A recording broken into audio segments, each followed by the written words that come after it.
doors on a classic muscle car. So we're going to replace the pins and bushings in the doors of this 70 Challenger. Okay, now with the door off, we can get at the hinges and remove them and get them ready to be rebuilt. These are easy to get at now. And we can take them off and we can rebuild all this sloppiness so that the door closes nice and tight and quiet, just like it would from the factory. In order to get the pins out, they're in with the little knurl at the end of the bolt here. So you just tap them up from the bottom a little bit and just pull the pin right out.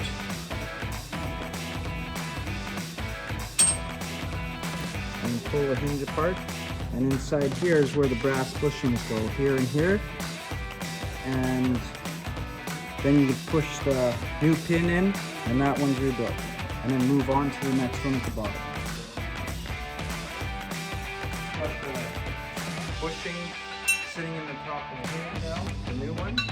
I'm going to press it in with a special punch that has a shoulder on it that's not damage the bushing.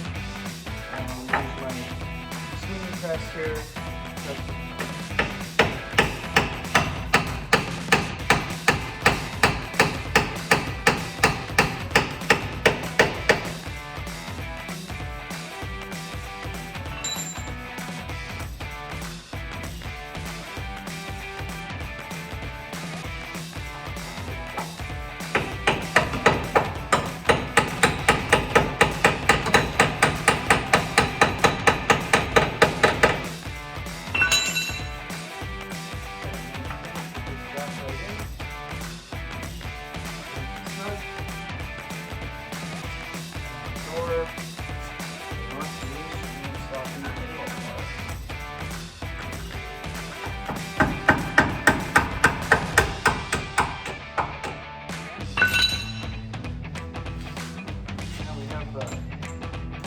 Assembled, and just have to tap the knurls down into the hinge part here, and it'll be good to go.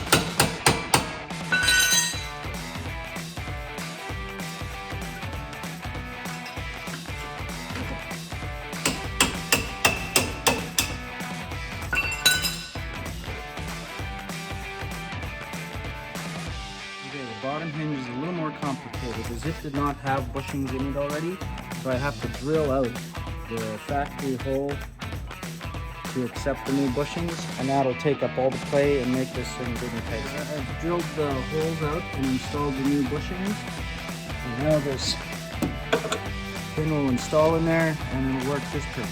Okay, I've got all the bushings and pins in, and the hinges are reassembled, and now I'm going to put the door back on and we'll start on the other side. You have both doors back on and aligned, and sometimes you have to do a little bit of hinge alignment after, but this is a total success. Easy to do and makes the car much